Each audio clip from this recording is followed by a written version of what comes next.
Papugi do najtańszych zwierząt nie należą. Owszem, papuszki faliste, nimfy czy nierozłączki można kupić już za kilkadziesiąt złotych. Ale wielu osób, które bardzo chciałoby mieć mniej popularne gatunki, po prostu na nie nie stać.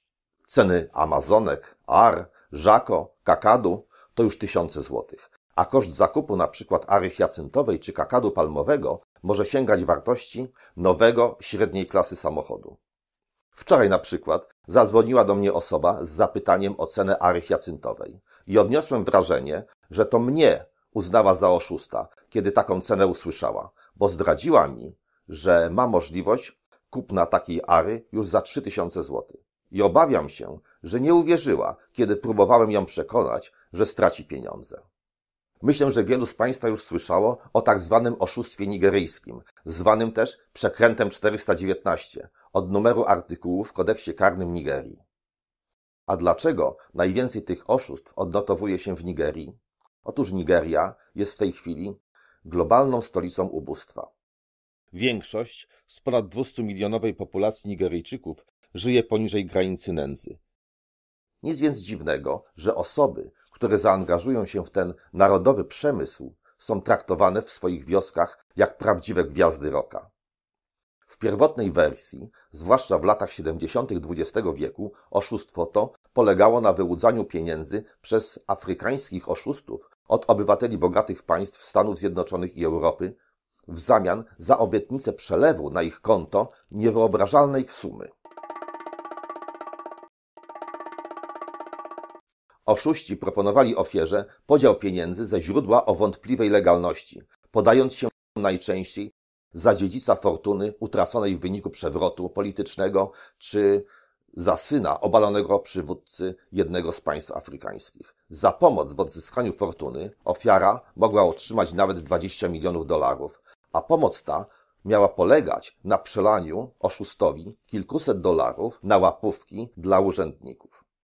Do dziś oszuści modyfikują ten proceder. Wiedzą, że z czasem utarty schemat przestaje działać. Rozszerzyli więc swoją ofertę o mniejszej wartości dobra materialne, wchodząc również na rynek zwierząt do towarzystwa. Oferuje się więc szczeniaki rasowych psów i kotów, małpki czy wreszcie papugi. Z moich obserwacji wynika, że wiele osób najwyższą cenę jest gotowych zapłacić i często płaci za zwierzę, które ma otrzymać za darmo. Rzekoma okazja często wyłącza racjonalne myślenie i tam, gdzie powinna zaświecić się czerwona lampka, a nawet latarnia, wielu, niczym ćmy do płomienia świecy, leci, by upolować okazję. W papuziej telewizji koncentrujemy się na papugach, ale zrobiliśmy też film o małpich przekrętach. Bowiem polskie portale internetowe zalewa ostatnio fala ogłoszeń, zwykle pisanych translatorem, o oddaniu za darmo uroczych małpek w ubrankach i cennych papug. Oczywiście potencjalna ofiara może mieć wątpliwości, dlaczego za darmo. Tu wkracza do akcji znajomość psychologii. Papugi muszą pozbyć się zwykle rodzice dziecka, które ma alergię, albo nawet straciło życie w wypadku lub zmarło w wyniku nieuleczalnej choroby. Nie mogą już mieć w domu papugi, bo ona zbyt im je przypomina. Dlatego chcą ją przekazać komuś mieszkającemu w odległym kraju, kto zobowiąże się do zapewnienia jej opieki. Oczywiście nie chcą pieniędzy, ale odbiorca musi opłacić transport. Łatwo obliczyć, że wydanie kilkuset euro czy dolarów za transport papugi wartej kilka czy kilkanaście tysięcy, a są to zwykle ary hiacyntowe, cenne amazonki, kakadu czy żako, to nieprawdopodobna okazja. Oczywiście potencjalna ofiara coś słyszała o dokumentach CITES, więc na życzenie przesyła się jej taki dokument, stworzony w Photoshopie, którego treść i wygląd ograniczony jest jedynie wyobraźnią jego twórców. Tymczasem sekretariat do spraw CITES od dekad przestrzega przed falą fałszerstw dokumentów CITES dotyczących głównie ptaków. Wystarczyłby więc jeden telefon do Ministerstwa Środowiska, by dowiedzieć się, że jest to bardziej skomplikowane. Nabywca zwierzęcia musi przed wysyłką papugi otrzymać wystawiony na swoje nazwisko CITES eksportowy, czyli zezwolenie na eksport konkretnej papugi do konkretnej osoby i dopiero na jego podstawie uzyskać w Polsce CITES importowy, który jest wystawiany po weryfikacji gatunku zwierzęcia i kraju eksportera zgodnie z wytycznymi konwencji CITES.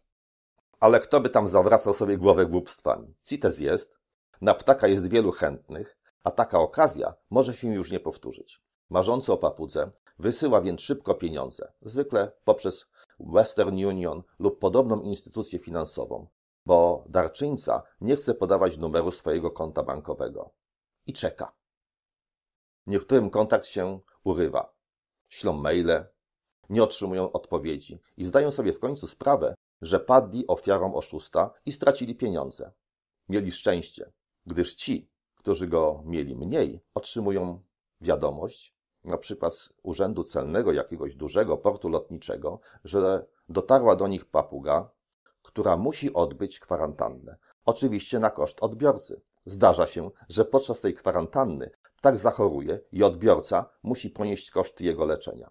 W końcu jednak nawet najbardziej zaślepiona ofiara zdaje sobie sprawę, że została oszukana i musi zapomnieć o papudze, a szansa na odzyskanie pieniędzy jest mniej prawdopodobna niż opady śniegu w Nigerii. Ale to nie koniec zmartwień, bo oto amator darmowej papugi zostaje poinformowany przez władze kraju, z którego miał ją otrzymać, że zlikwidowano u nich przestępczą grupę przemytników zwierząt, która wysyłała mu papugę z przemytu, a więc jest z tą grupą powiązany. Tamtejsza policja zmuszona jest więc powiadomić o tym polskie władze.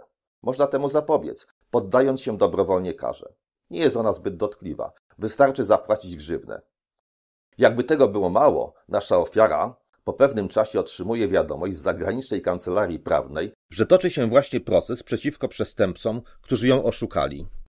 A ona, jako ich ofiara, może odzyskać swoje pieniądze wraz z należnym, wysokim odszkodowaniem. Trzeba tylko opłacić usługi reprezentujących ją prawników. Proszę mi wierzyć, to nie scenariusz filmu Barei, ale opis mechanizmów stosowanych przez oszustów. To, co usłyszeliście, to autentyczna historia. Tak pewien obywatel naszego kraju stracił równowartość ponad 20 000 złotych, ale nabył rzecz bezcenną – doświadczenie. Znam przynajmniej kilkanaście podobnych przypadków. Oszukane osoby trafiają w końcu do mojego sklepu w celu nabycia wymarzonej papugi, choć niektóre wstydzą się przyznać, że wcześniej dały się tak oszukać. Oczywiście pomysłowość oszustów nie zna granic. To tylko jeden ze schematów opowiedziany mi przez ofiarę. Nie wszyscy chcą o tym opowiadać, bo faktycznie nie ma się czym chwalić. Ale o tym, że podobne oszustwa są skuteczne i wciąż znajdują się osoby dające się nabrać, świadczą ogromne ilości oszukańczych ofert na licznych portalach ogłoszeniowych. Proceder ten ewoluuje. Przestępcy się uczą, doskonalą swój fach. Często nie oddają już zwierząt za darmo, lecz sprzedają po okazyjnych cenach. Bo kto nie chciałby kupić sobie takiej amazonki, czy takiego kakadu, jaki siedzi na moim ramieniu? Papuga nie jest już w kraju zamorskim, ale na przykład w Niemczech. Adres jest autentyczny, można sprawdzić w Google Maps. Ale jeśli będziecie naciskać na odbiór osobisty, to oszuści w końcu się zgodzą. I tak już wiedzą, że stracili swoją ofiarę. Więc co to dla nich za różnica, że przejedzie ona kilka tysięcy kilometrów, żeby sprawdzić, że nie ma ich pod tym adresem, który podają. Ale ostatnio również Polacy zaczynają powielać nigeryjski szwindel. Wikipedia wymienia Polskę na 7. miejscu po Nigerii, Wybrzeżu Kości Słoniowej, Togo, Republice Południowej Afryki, Holandii i Hiszpanii, a przed Jamajką. Nie zostajemy więc w tyle. Dlatego coraz częściej pojawiają się ogłoszenia pisane już nie translatorem, ale dobrą polszczyzną. Podany jest też kontakt telefoniczny i nie trzeba korzystać już jedynie z komunikatorów. Potencjalni nabywcy wpłacają zaliczki na rezerwację papugi, która ma być gotowa do odbioru za kilka miesięcy. Opłacają koszty przesyłki i czekają. A oszust znika.